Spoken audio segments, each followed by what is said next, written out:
Lo siguiente, en el año 2016, un año antes de casarme, mi esposa y yo terminamos nuestra relación de noviazgo. Ambos habíamos dejado bien en claro que teníamos que tomar rumbos diferentes, teníamos una idea diferente. Sin embargo, hubo una persona que no estuvo muy de acuerdo con nuestra decisión. Y creo que Dios la utilizó soberanamente tomando cualquier riesgo, bueno, no cualquier, pero tomando el riesgo de hacer todo lo humanamente posible, lo que estuviera en su alcance, para que mi esposa y yo reconsideráramos el retomar nuestra relación sentimental. Y esa persona, aunque ustedes no lo crean, esa persona fue mi suegra. Así que gracias a Dios por mi suegra, que hoy mi esposa estamos casados. Pues algo similar pasó en Ruth capítulo 3, donde Noemí, la suegra, elaboró un plan arriesgado, confiando plenamente en que Dios iba a obrar de una manera soberana, iba a llevar a cabo su santa voluntad y dispondría de los medios para que su familia, la familia de Ruth, finalmente fuera redimida y que su futuro diera un giro de 180 grados. Oremos a nuestro Dios. Señor, muchas gracias, Padre, porque tú, Señor, eres. Y venimos delante de ti, Padre, porque indudablemente, como lo hemos venido cantando, Señor, tú eres Rey, Señor, y gobiernas, Señor, aún sobre el mar violento, Señor, sobre la tormenta, Señor, sobre el terremoto. No hay nada en la naturaleza que pueda hacer frente delante de tu majestad. Y es a ti a quien estamos orando, que nuestras mentes, Señor, que nuestros corazones puedan calmarse, Señor, ante los pensamientos, ante las inquietudes y pendientes que tenemos, Señor, esta semana que está comenzando. Permite que podamos, Señor, poner atención, que podamos recibir tu palabra con un corazón dispuesto y humilde, Señor, a ser exhortados, Señor, por lo que dice la Escritura y por lo que tu Espíritu Santo nos va indicando a cada uno en lo individual. Padre, que tu Espíritu Santo una vez más hable a través de mis labios. En tu nombre, Señor, oramos. Amén, Señor, y amén. Este capítulo 3, si me das la oportunidad, quisiera dividirlo en 3 escenas. Y la primera escena prácticamente le hace honor al mensaje del título de esta tarde, que es Confía en Dios, aun cuando la situación sea arriesgada. Y la primera escena lleva por nombre Un plan arriesgado. Si tienes ahí tu Biblia en mano, te voy a pedir que me sigas con tu vista, ya que un servidor tiene la Biblia de la Nueva Biblia de las Américas. Y dice así: Después su suegra Noemí le dijo: Hija mía, ¿no he de buscar seguridad para ti, para que te vaya bien? Ahora pues, ¿no es vos nuestro pariente con cuyas criadas estabas? Mira, él va a aventar cebada en la era esta noche. Levántate, pues, perfúmate y ponte tu mejor vestido y baja a la era, pero no te des a conocer al hombre hasta que haya acabado de comer y beber. Y sucederá que cuando él se acueste, notarás el lugar donde se acuesta. Irás, descubrirás sus pies y te acostarás. Entonces él te dirá lo que debes hacer.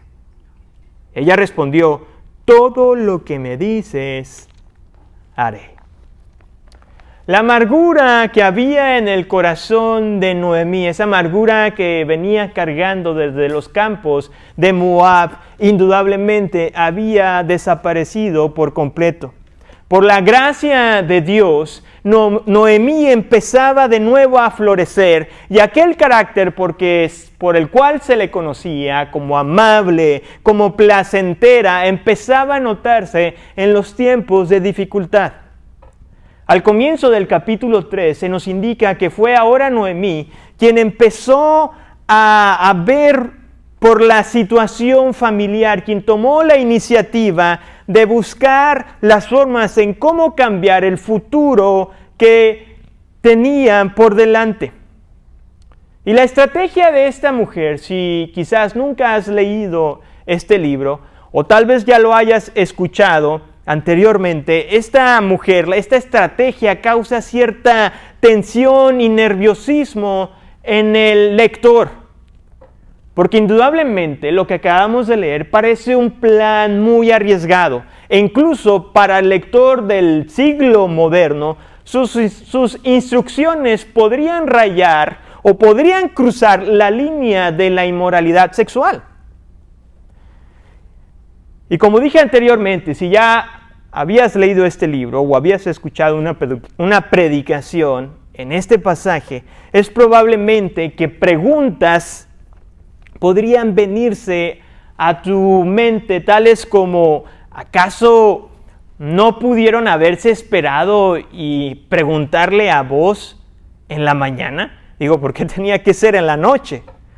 ¿O por qué Ruth tenía que ser la que tenía que pedirle a vos que se casara con ella y no viceversa, ¿no? ¿O no cabría la posibilidad de que quizás vos se podría sentir ofendido ante tal propuesta tan indecorosa por ser en la noche y finalmente terminando rechazando a Ruth? O es más, ¿qué pensaba Noemí o quién le aseguraba a Noemí que Ruth en aquella noche, estando solos, iba a tratar o iba a respetar a Ruth? Definitivamente, si ustedes se acuerdan, este libro pasó en el tiempo de los jueces, un tiempo donde había mucha decadencia moral. Por lo tanto, este plan en aquel tiempo era un plan de mucho riesgo. Pero Dios tuvo control de cada detalle que se estuvo llevando a cabo. Y el capítulo 3 empieza con esta pregunta de Noemí hacia su nuera Ruth, diciéndole: hija mía, ¿no he de buscar seguridad para ti, para que te vaya bien? Esta pregunta revela esta estrecha relación que había entre la nuera y la suegra, como anteriormente lo hablamos el domingo pasado, una relación no muy usual. Aquellos quienes están casados y tienen la oportunidad de que aún sus suegras vivan, no sé cuántos de nosotros pudiéramos decir que tenemos una relación así tan estrecha, casi como una madre. No los voy a ver porque algunos de ustedes como que se están riendo o acentúan la cabeza. No sé si es porque dicen que sí o es todo lo contrario. Pero no cabe duda que esta relación era una relación única. Esta misma pregunta también estaba vinculada con la oración que en algún momento Noemí había hecho por sus dos nueras. Capítulo 1 de Ruth, versículo 8 y parte del 9. Dice así: Noemí dijo a sus dos nueras: vayan, regresen cada una a la casa de su madre, que el Señor tenga misericordia de ustedes, como ustedes le han tenido con los que murieron y conmigo. Que el Señor les conceda que hayan descanso cada una en la casa de su marido. Por lo tanto, podemos ver la determinación de Noemí de buscar o de hacer todo lo que estuviera en sus manos para que Ruth tuviera un hogar. Resulta que en aquel tiempo la costumbre de los judíos era que eran los padres quienes arreglaban los matrimonios, los que se encontraban se encargaban de encontrarle una pareja a sus hijos. Y en este caso, Noemí sentía esta obligación moral de ahora buscar un esposo para su nuera Ruth y así preservar la democracia familiar. La frase buscar seguridad, o como lo traduce la Reina Valera 1960, buscar hogar, se refiere a asentarse y vivir con seguridad en una casa con un marido, con un esposo. Y es aquí donde Noemí empieza a conectar los puntos sueltos, cuando se pregunta lo siguiente: ¿no es acaso vos nuestro pariente? El hecho de que ella mencionara vos habla de que este varón cumplía con los requisitos de la ley. Ahora esta mujer le dice dónde iba a estar. Y aquella noche resulta que Booz iba a estar en la era. Este era un lugar donde se encontraba usualmente, donde se encontraba usualmente en lugares altos y donde se trillaba el trigo. Era un momento o era un tiempo de mucho gozo y de mucha celebración. Así que es donde iba a estar Booz. Anteriormente hicimos la siguiente pregunta. ¿Por qué Ruth le tenía que proponer matrimonio a Booz y no viceversa? Bueno, resulta que hay un trasfondo cultural. Las sugerencias de Noemí hacia su nuera Ruth era de que dejara su actitud como sus vestiduras de una mujer viuda o de una mujer en duelo. Tal es el caso, no sé si ustedes se acuerdan, pero en Génesis capítulo 38 nos cuenta la historia de una mujer que se llamaba Tamar. Esta mujer, su suegro era Judá, el cual se rehusaba a dar a su hijo Selá, a su nuera Tamar, ya que el esposo de Tamar había fallecido. En el versículo 14 del capítulo 38 se nos dice que Tamar se quitó sus ropas de viuda y se puso otras diferentes y cubrió su rostro. Judá iba pasando por aquel pueblo donde se encontraba su nuera y él, sin saberlo, pensó que se trataba de una prostituta, con la cual terminó teniendo intimidad. Después del encuentro, el escritor del libro de Génesis se nos dice que Tamar otra vez se volvió a poner sus ropas de duelo, sus ropas de viuda. Por lo tanto, la instrucción de Noemí hacia Ruth de ponerse o de perfumarse, de ponerse su mejor vestido, respalda la idea de que Noemí estaba alentando a su nuera a dejar de estar de luto. Era tiempo de moverse, de seguir adelante. Por otro lado, tenemos a Booz, siendo un hombre justo y respetuoso, nunca haría una propuesta de matrimonio a una mujer que aún seguía estando en duelo por el fallecimiento de su amado esposo. Por eso por eso Booz no se atrevía a decir tal cosa. Esta situación de ponerse su mejor vestido no era para nada una insinuación hacia Ruth de que comprara algún vestido provocativo para que Booz fuera seducido aquella noche. Más bien a lo que se estaba refiriendo Noemí era de que su nuera utilizara algún vestido o alguna gabardina larga que la cubriera completamente para que cuando estuviera en aquel lugar nadie la reconociera. Conforme vamos avanzando en la lectura, las instrucciones de esta mujer, de esta suegra, hace que el lector tenga mayor ansiedad, sobre todo cuando leemos el versículo 4. Y sucederá que cuando él se acueste, notarás el lugar donde se acuesta, irás, descubrirás sus pies y te acostarás.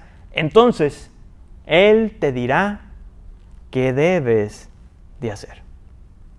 Esta última frase dicha por Ruth, él te dirá lo que debes de hacer, prácticamente te está comunicando a ti y a mí que la misma Noemí reconocía que lo que se estaba planeando era riesgoso, porque no sabían cómo Booz podía tomar esta propuesta. Había la posibilidad de que lo tomara de una mala manera, sentirse ofendido y finalmente rechazar y denunciar a Ruth por su inmoralidad. Pero por otro lado, vemos la fe de esta mujer avanzada en edad, fortalecida en el Señor, que a pesar de ser un plan arriesgado, Dios confiaba en que Dios iba a permitir de que Booz respondiera adecuadamente a la propuesta de matrimonio que Ruth le estaba haciendo. Y esto me lleva a reflexionar lo siguiente, y anhelo que lo reflexionen junto conmigo. Y es esto: El gozo en el Señor no sucede después de la tormenta, sino durante la tormenta. La situación de Noemí y Ruth no había cambiado mucho. Aunque indudablemente tenían que comer, seguían siendo las mismas dos viudas del pueblo y seguían estando en un estado de pobreza a la merced de la misericordia de los demás. El corazón gozoso de Noemí en ningún momento comenzó cuando ella y Ruth fueron redimidas o rescatadas por Booz. Más bien, el gozo de esta mujer comenzó en medio del dolor y como consecuencia pudo empezar a ver las muchas bendiciones que Dios derramaba en su vida. ¿Sabes? Es un error cuando tú y yo llegamos a creer que el gozo del Señor viene a nuestra vida cuando todo está bien. Cuando las crisis familiares en nuestro hogar se solucionan, cuando los problemas en la escuela se terminan, cuando las diferencias o los roces con el compañero de trabajo se arreglan. Por el contrario, el gozo del Señor crece cuando el dolor golpea con mayor fuerza en nuestra vida. No quiero que te vayas con una idea errónea. Esto no quiere decir en ningún momento que no nos podamos sentir tristes, que esté prohibido el derramar lágrimas por el dolor o por la tragedia que hay en nuestro corazón. Porque ante la pérdida de un ser amado, ante el dolor crónico de alguna enfermedad que nos causa malestar en nuestro cuerpo, o la tristeza de ver pasar los años, de ver pasar el tiempo y no poder estar con tu familia, obviamente que eso causa dolor en nuestro corazón. Pero el gozo del Señor es mayor. Es mayor porque su consuelo nos recuerda constantemente que cada una de estas cosas por las cuales estamos pasando son totalmente momentáneas. Por lo tanto, que nuestra circunstancia, que tu circunstancia no robe el gozo del Señor. Porque aún por más que sea complicada tu situación en tu vida, todo problema, escúchame bien, todo problema en este mundo es temporal cuando lo vemos a la luz de la eternidad. La segunda cosa a reflexionar es que tu situación complicada no te impide ayudar a los demás. Si pusiste atención en esta historia o anteriormente ya la has escuchado, Noemí aún ni siquiera había salido de su situación de pobreza y ya estaba haciendo todo lo que estaba en sus manos para ayudar a mejorar la situación de ¿quién? De su nuera, de su prójimo. Una de las mentiras más grandes que tú y yo nos llegamos a creer es la siguiente. Cuando decimos, si yo no estuviera en esta situación, entonces yo podría ayudar. Es que si yo tuviera más dinero, definitivamente yo daría más. Yo le ayudaría a esa familia.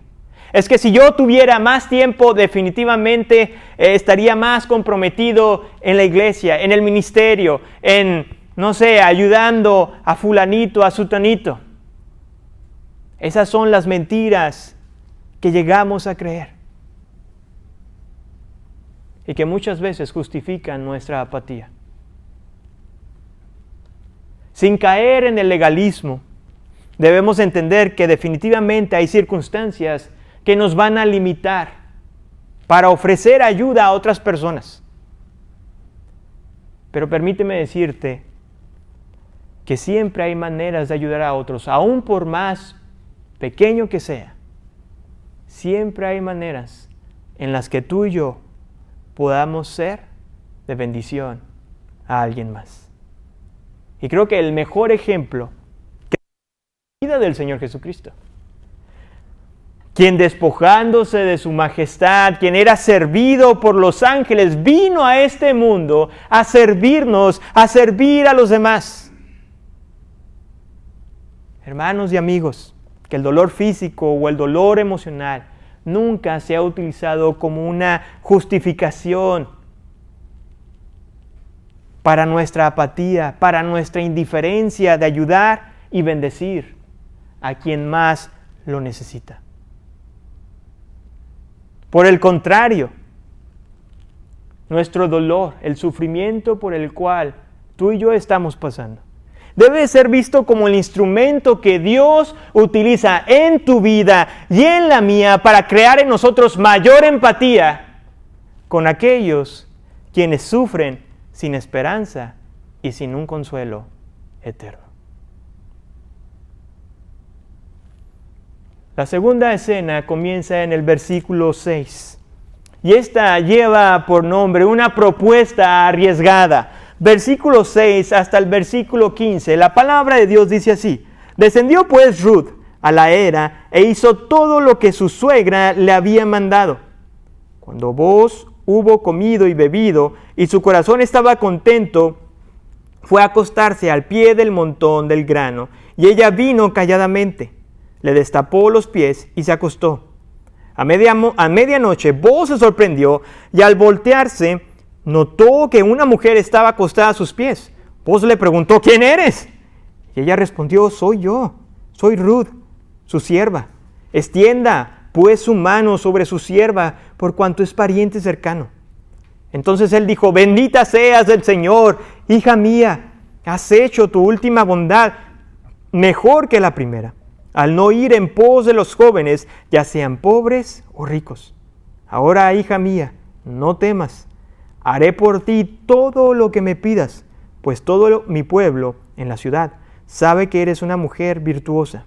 Ahora bien, es verdad que soy pariente cercano, que hay un pariente más cercano que yo. Quédate esta noche y cuando venga la mañana, si él quiere redimirte, bien, que te redima. Pero si no quiere redimirte, entonces, como que el Señor vive, yo te redimiré. Acuéstate hasta la mañana. Ella se acostó a sus pies hasta la mañana, y él se levantó antes que una persona pudiera reconocer a otra. Y él le dijo: que no se sepa que ha venido mujer a la era. Luego Booz le dijo: dame el manto que tienes puesto y sujétalo. Y ella lo sujetó, y él midió 6 porciones de cebada y se las puso encima. Entonces ella entró en la ciudad. Una vez que Booz había terminado su jornada, se nos un comentarista de la Biblia menciona que el haberse quedado en aquel lugar, en aquella ocasión, simplemente pudo haber sido porque era tanto el trabajo que había para el día siguiente que no tenía sentido el regresarse a la ciudad de Belén. Por eso optó por quedarse en el campo. Otro efecto en el cuerpo de Booz, pues sus pies habían sido destapados por Ruth. Y se despierta y se nos dice ahí que se despertó totalmente sorprendido. E incluso pregunta y dice: ¿quién eres? ¿Quién eres? Esta pregunta viene a confirmar que Booz no tenía ni la más remota idea de la persona que estaba enfrente de él. Pero la respuesta de Ruth es mucho más formidable al decirle lo siguiente: soy Ruth, su sierva. Extienda pues su manto sobre su sierva, por cuanto es pariente cercano. Primeramente debemos de destacar en la manera en cómo Ruth se presentó. Esta es la primera vez donde se aparece en el libro, donde Ruth es introducida simplemente como Ruth. Pues anteriormente hemos visto que cada vez que se mencionaba, al menos en el capítulo 2, se mencionaba como Ruth la Moabita. Y vemos aquí Ruth que en ningún momento se presentó, dijo: yo soy Ruth la Moabita, o soy Ruth la nuera de Noemí, sino que dijo: soy Ruth, ¿tú qué? tu sierva. En otras palabras, Ruth, en una actitud de humildad, reconocía la autoridad de Boaz. Reconocía que Boaz estaba sobre de ella. Reconocía su estatus social como mujer que estaba afuera del pacto del pueblo de Dios. Sin embargo, estaba consciente de que las leyes la amparaban. Es por eso que podemos ver, algunos mencionan que fue más como una situación de demanda, de demandarle a vos, oye, tú eres nuestro pariente, tú tienes la responsabilidad de casarte conmigo, te demando. Pues esto iba de acuerdo con la ley del levirato, donde aprendimos que se nos dice que el hermano o pariente más cercano debía de casarse con la cuñada del hermano difunto para preservar el linaje del pariente fallecido. Y era prácticamente lo que Ruth le estaba diciendo a Boaz. Le dice, extienda su manto sobre su sierva. Esta frase ha creado ciertamente algunos desacuerdos dentro de aquellos quienes se dedican a hacer comentarios bíblicos. Pues mencionan que si se interpreta de una manera literalmente, Ruth le estaba pidiendo a Boaz que la cubriera con su abrigo en la noche. Y obviamente, ustedes saben que dos personas del sexo opuesto donde no hay nadie y en la noche pueden ocurrir otras cosas. Así que quizás algunos mencionan o más bien dicen que esta es la interpretación literal. Sin embargo, podemos ver que la petición de Ruth tenía un significado mucho más profundo. Era algo mucho más allá de una intimidad lo que estaba buscando. Según la costumbre del Medio Oriente, el gesto de que un hombre cubriera a una mujer con su prenda era un acto simbólico de una nueva relación. En otras palabras, era una declaración simbólica de proveer sustento como esposo a la futura esposa. Así como Ruth había venido a habitar bajo las olas del Altísimo, así también en aquella noche Ruth le estaba pidiendo a Boaz estar bajo sus alas protectoras.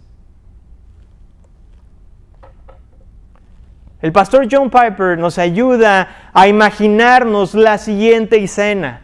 A lo cual él procede a decir lo siguiente: imagínense los latidos de Boaz al escuchar las siguientes palabras: soy Ruth, extiende tu mano sobre tu sierva. Indudablemente tuvo que haber un momento de silencio entre estos dos individuos en aquella airosa noche.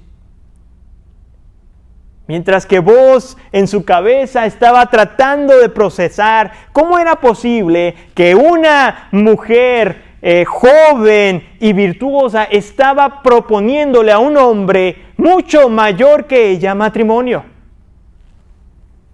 Porque esta misma podía ir tras hombres mucho más jóvenes que él.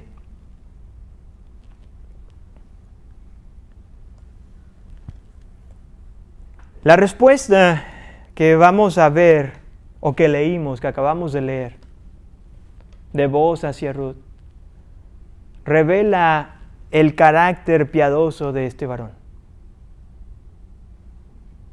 Este hombre en ningún momento entendió una propuesta indecorosa o inmoral, sino más bien vio un acto puro y bondadoso de lo que Ruth estaba haciendo al proponerle matrimonio. Versículo 10, dice así: bendito seas del Señor, hija mía, has hecho tu última bondad mejor que la primera, al no ir en pos de los jóvenes, ya sean pobres o ricos. La palabra Gesed se vuelve a repetir en esta historia, sobre todo en el versículo 10. Y como anteriormente vimos, Gesed significa el amor bondadoso o fiel. Booz estaba exaltando la fidelidad de Ruth para con su familia. Aun cuando aparentemente ya no había nada que la pudiera atar, y quien en el capítulo 1, ¿se acuerdan? La misma suegra estaba desanimando a sus nueras a seguirlas. Esta mujer mostró lealtad hacia esta familia. Y quien buscó casarse con alguien, con algún miembro de la familia, a pesar de que este varón, en este caso, Booz, era mucho mayor que ella. Booz prosigue con su respuesta a Ruth y le dice que no tuviera miedo. Y es probable que esta mujer estuviera nerviosa o estuviera temblando de nervios ante tal propuesta tan atrevida o tan audaz, mejor dicho. Es por eso que Booz le dice: no tengas miedo, que yo me comprometo a hacer cada una de las cosas que tú me has pedido que haga, porque reconozco que tú eres una mujer virtuosa. Y que no solamente él lo reconocía, sino que toda una ciudad respaldaba y tenía en alta estima el carácter de Ruth. Pero déjame decirte algo, que la integridad y el carácter de Booz era tanto que aún le impedía él quebrantar la ley si había otro pariente más cercano que él. Versículo 12 dice: es verdad, le dice a Ruth, ay, yo soy un pariente cercano, pero dice, hay un pariente más cercano que yo. No sé tú, pero es muy probable que estas palabras le cayeron como un balde de agua fría en el corazón de Ruth, de escuchar de que había otra persona que estaba antes que Booz. Es más, que la suegra nunca lo mencionó. Sin embargo, Booz se apura al decirle que él estaba completamente comprometido a redimirla, en caso de que el pariente más cercano se negara a llevar a cabo su responsabilidad hacia con ella. El autor nos dice que finalmente Booz le sugiere y le indica a Ruth que se quedara con ella aquella noche con él. Es probable que esa noche ambos se la pasaron en vela. ¿Quién podría dormir ante tanta emoción, ante tanta ansiedad de saber qué es lo que iba a pasar o acontecer al día siguiente? Y la sugerencia de este varón al decirle a esta damisela de quedarse aquella noche con él, se pueden resaltar tres cosas. La primera, la intención de Booz, de esa actitud de ese varón protector, de cuidar la reputación de Ruth. Porque aun cuando indudablemente no había sucedido absolutamente nada en aquel lugar, recordemos que esta situación, esta historia pasó en los tiempos de los jueces, lugar donde había decadencia moral y donde seguramente la gente hubiera empezado a hablar y cuestionado la actividad de Ruth aquella noche. Es por eso que Booz le dice: quédate aquí. Segundo, podemos ver esta situación también de Booz de proteger a aquella que a lo mejor iba a ser su esposa, porque él sabía que si ella se volvía en la noche caminando hacia la ciudad, era peligroso. Sobre todo porque, como lo acabo de comentar, era en la noche e iba sola como mujer. Muchas cosas podían faltar. Y aquí podemos ver otra vez a Booz un hombre piadoso quien estaba velando por la seguridad de Ruth. Y finalmente, la tercera cosa es el corazón dadivoso de Booz, de no solamente darle o proveer para la necesidad de Ruth, sino también incluso, ¿de quién? De Noemí. Y esto nos lleva a meditar en lo siguiente. Tu situación o nuestra situación complicada nunca nos justifica para quebrantar la ley de Dios. Para el lector moderno, esta historia se va encaminando a lo que ya conocemos como los guiones de Hollywood, donde los dos protagonistas, tanto un hombre como una mujer, deciden tener intimidad antes del matrimonio. Sin embargo, conforme estamos leyendo o hemos leído en el capítulo 3, nos damos cuenta que estas dos mujeres lo que menos tenían en mente era cometer un acto inmoral, quebrantar la ley de Dios. Tristemente, tanto la industria cinematográfica como la sociedad misma se ha encargado de embellecer el pecado de la fornicación, porque es presentado como un momento hermoso, lleno de romance y de amor, donde la música de fondo y las sábanas de sedas hacen de esta escena algo maravilloso. Pero permíteme decirte lo siguiente, que no hay nada aberrante que el entender lo que Dios ha considerado como pecado. Por lo tanto, la historia de Booz y de Ruth es una historia que nos llama al compromiso de la pureza sexual, como también a tener un alto estándar de vivir bajo el mandato divino, el matrimonio. Pero permíteme decirte, esto no solamente se aplica a aquellas personas que a lo mejor están viviendo de una forma inmoral, sino también se aplica a todas y cada una de las situaciones complicadas que en ocasiones utilizamos para justificar nuestros pecados. En ocasiones utilizamos nuestra enfermedad para justificar nuestra amargura y nuestro egoísmo ante los demás. Utilizamos nuestra crisis financiera para justificar la avaricia y codicia, el no ayudar. Porque no, según nosotros, no tenemos lo suficiente.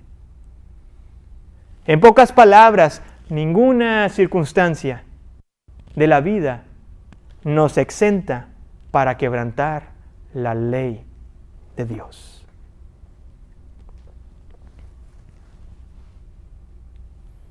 Esto nos debe llevar a meditar en lo siguiente también. Tu situación complicada no te descalifica para estar bajo el manto del Altísimo. La propuesta de matrimonio de Ruth era arriesgada indudablemente porque era una mujer extranjera y pobre. Pongámonos a pensar, ¿qué le podía ofrecer esta mujer a un hombre que era rico como Booz? Absolutamente nada. Tuvo que haber cierto nerviosismo por estos factores que a lo mejor jugaban en contra de esta mujer. Sin embargo, en humildad y reconociendo su condición, buscó el amparo del bondadoso Booz. Y esto es exactamente lo que pasa con nosotros cuando nos acercamos a Dios en humildad. Ni tu pasado, ni tu presente te descalifica de la gracia de Dios. Si realmente te has arrepentido de tus pecados y buscas el perdón de Dios en Cristo Jesús, tenlo por seguro que el Señor te ha perdonado de toda maldad y declarado justo por el sacrificio de Cristo Jesús.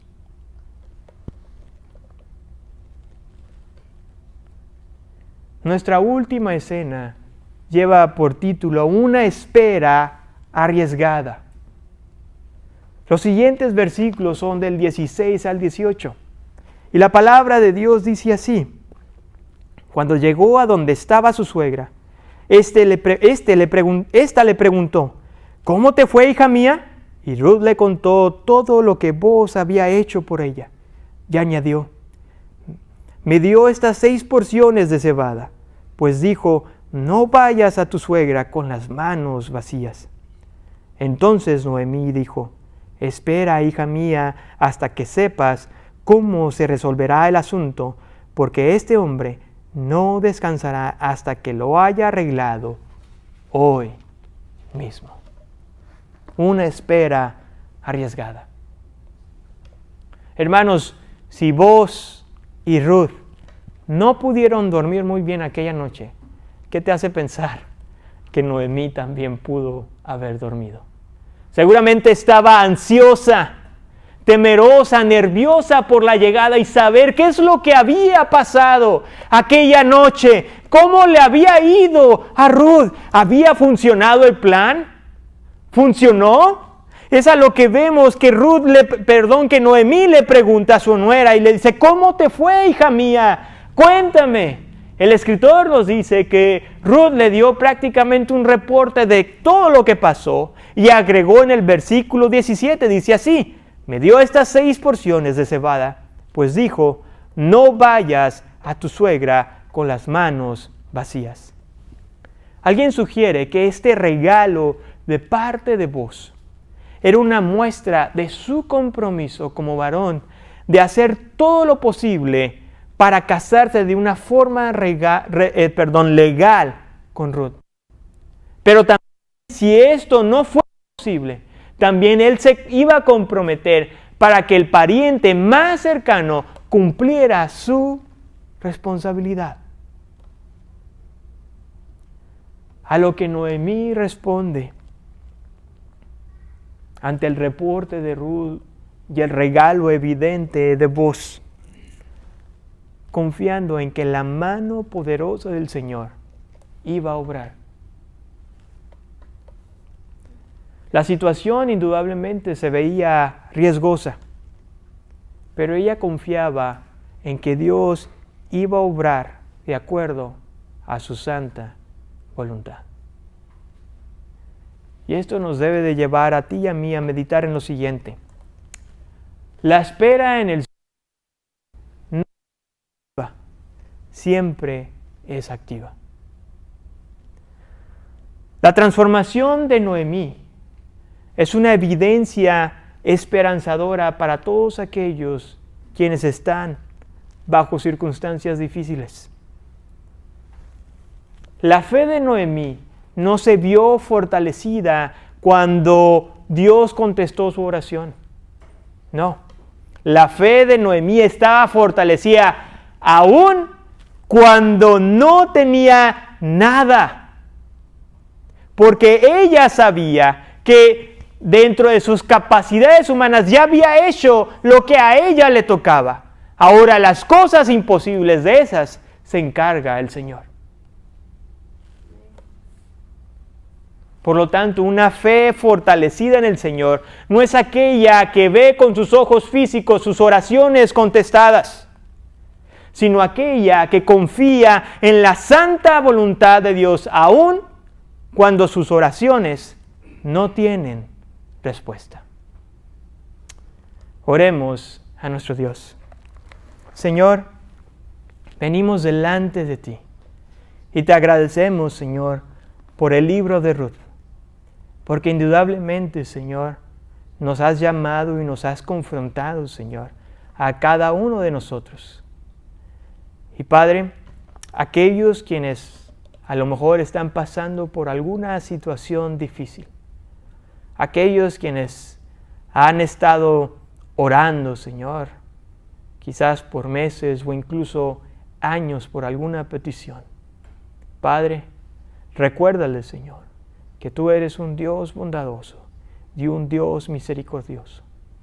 Que su fe pueda salir de este lugar fortalecida, Padre, al igual como lo fue la fe de Noemí, aun cuando ella no veía con sus ojos físicos la respuesta, Señor, o la oración respondida. Oh, mi Dios, fortalece nuestros corazones, fortalece nuestra fe, Ayúdanos, Padre, a seguir orando, a seguir perseverando, Señor, en nuestra vida y en creer, Señor, que en tu tiempo tú responderás de acuerdo a tu santa voluntad, Padre.